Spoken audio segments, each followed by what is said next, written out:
Assalamualaikum warahmatullahi wabarakatuh. Apa kabar teman-teman? Semoga dalam keadaan sehat walafiat. Terima kasih buat teman-teman yang telah membuka video ini.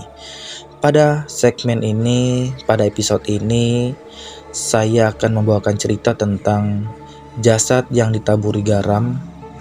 Jadi cerita ini merupakan peristiwa yang mengenaskan yang menimpa Mbak Lastri, mengubah suasana desa yang biasanya tenang menjadi mencekam. Jadi ceritanya seperti apa?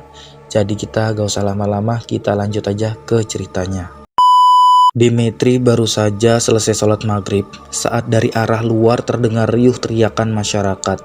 Padahal biasanya suasana di desa ini lumayan sepi kalau habis maghrib begini. Dimitri yang penasaran pun langsung berlari ke arah luar tanpa melepas mukena. "Ini ada apa, Mbah?" tanya Dimitri saat melihat Mbah Putri sudah berdiri di ambang pintu lebih dahulu. "Ada maling," katanya Nduk. Aku langsung mencekal pergelangan tangannya saat ia hendak bergabung dengan para warga yang bergerombol jalan ke arah yang sama. "Sampean mau ikut juga, Mbah?" "Jangan ikut, Mbah, bahaya," kata Dimitri. "Perasaan Mbah gak enak, Nduk. Kamu cepetan ambil jilbab, kita ikutin warga," ucapnya sembari mendorong pelan tubuh Dimitri. Dimitri yang memang penasaran pun akhirnya nurut, melepas mukenanya tanpa melipatnya dan langsung menyambut hijab yang tergantung di belakang pintu kamar. Kembali keluar dan bergegas menyusul warga bersama Mbah Putri. Kemudian mereka berdua setengah berlari karena tertinggal cukup jauh, dan saat jarak mereka berdua sudah lumayan dekat dengan rombongan warga yang ternyata berhenti tepat di depan rumah Juragan Surya. Terdengar teriakan seorang wanita yang meminta ampun. Meski belum melihat secara langsung, tapi Dimitri sudah bisa menebak bahwa warga sudah menghakimi wanita itu. Ketika jarak semakin dekat, tiba-tiba Mbah Putri teriak memanggil nama Mbak Lastri, wanita yang sudah dianggap seperti anak sendiri. Mau gak mau, Dimitri pun ikut lari menyibak kerumunan, mencoba melindungi Mbah Putri dari warga yang berdesak-desakan. Semakin masuk ke dalam kerumunan, Dimitri pun mulai mengenali suara jeritan minta tolong itu. Ya, itu suara milik Mbak Lastri. "Astagfirullah, Mbak Lastri," Dimitri berteriak melihat wanita yang sudah aku anggap seperti kakak sendiri itu berbaring tak berdaya di atas jalanan desa yang berbatu. Tubuhnya telanjang, hanya dalaman yang masih menempel di tubuhnya yang sudah dipenuhi tanah dan darah. Tubuhnya Dimitri ditahan oleh warga saat ingin menolong Mbak Lastri yang sudah terkapar gak berdaya. Sedangkan Mbah Putri sudah limbung, gak sadarkan diri. Dimitri gak tahu kesalahan apa yang Mbak Lastri buat. Mereka hanya meneriaki wanita malang itu dengan sebutan maling, tapi nggak jelas apa yang sudah diambilnya. Dimitri meraung melihat tubuh Mbak Lastri yang kejang-kejang dan masih dilempari batu oleh beberapa warga.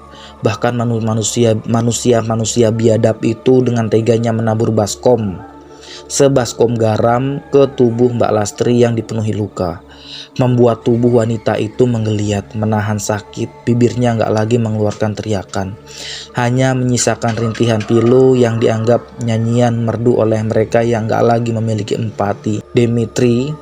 Dimitri nggak bisa berbuat apa-apa sampai akhirnya tubuh Mbak Lastri diam, tak lagi bergerak atau mengeluarkan rintihan. Saat itulah warga baru melepas cekalannya dari lenganku.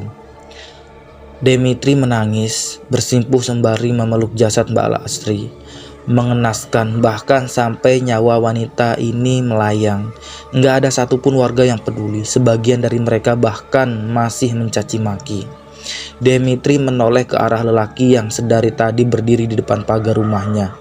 Lelaki itu memperhatikan apa yang dialami oleh Mbak Lastri tanpa sedikit pun merasa simpati. Dia Juragan Surya, seorang yang memiliki pengaruh paling besar di desa. Sebab selain dia orang paling kaya, dia pun pemimpin yang dipilih oleh warga. Mbak Lastri pun sudah sekitar 6 bulan bekerja di rumahnya sebagai tukang cuci. Selama ini semuanya baik-baik saja. Sudah Bahkan wanita itu sering menceritakan betapa baik majikannya itu. Lalu sekarang kenapa begini?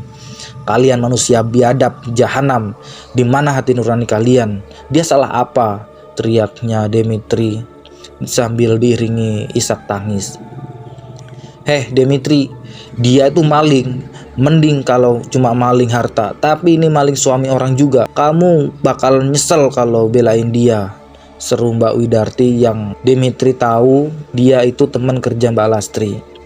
Bukan aku, tapi kalian yang akan menyesal. Kalian semua sudah menghakimi seseorang karena tuduhan yang belum pasti. Apa bapak-bapak dan ibu-ibu ini sudah melihat langsung apa yang dilakukan Mbak Lastri? Enggak kan? Semua diam, saling pandang. Sedangkan Mbah Putri yang baru sadar dan tadi sempat dibopong warga di pinggir pun berlari memeluk anak angkatnya itu. Bau anyir darah menyeruak ke dalam rongga hidungnya Demitri dan mungkin dicium oleh semua orang.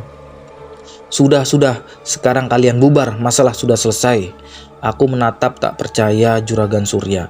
Dia memerintahkan para warga dan segera bubar tanpa mengurus jenazah Mbak Lastri lebih dahulu. Astagfirullah, sepertinya warga sudah melakukan kesalahan besar karena memilih pemimpin seperti dia. Stop, teriakku, membuat sebagian warga yang sudah membubarkan diri kembali menoleh. Apa hati kalian sudah benar-benar mati? Setelah membunuh, apa kalian nggak mau mengurus jenazahnya lagi? Mereka saling pandang dan berbisik. Beberapa warga ada yang berbalik dan kembali mendekat. Namun langkah mereka terhenti saat suara Nyai Dasih, istri Juragan Surya, terdengar memberi perintah. Jangan kalian makamkan perempuan jahanam itu di tanah pemakaman desa. Saya nggak sudi dia menempati tanah pemberian suami saya. Akhirnya warga yang tadi maju mundur kembali dan pulang ke rumah masing-masing. Kemudian Demitri bersimpuh mereka akan menyesali apa yang mereka telah lakukan ini. Singkat cerita, sekitar pukul 23.45 atau jam 11 malam kurang 15 menit, Demitri dan Mbah Putri yang dibantu oleh beberapa tetangga dekat mereka akhirnya selesai memakamkan Mbak Lastri di halaman belakang rumah Mbah Putri. Meski bisa dibilang kurang layak sebab mereka hanya membungkus jenazahnya menggunakan kain jarik karena nggak ada kain kafan. Batu nisan pun hanya sebuah batu biasa tanpa ditulis nama. Semua serba darurat.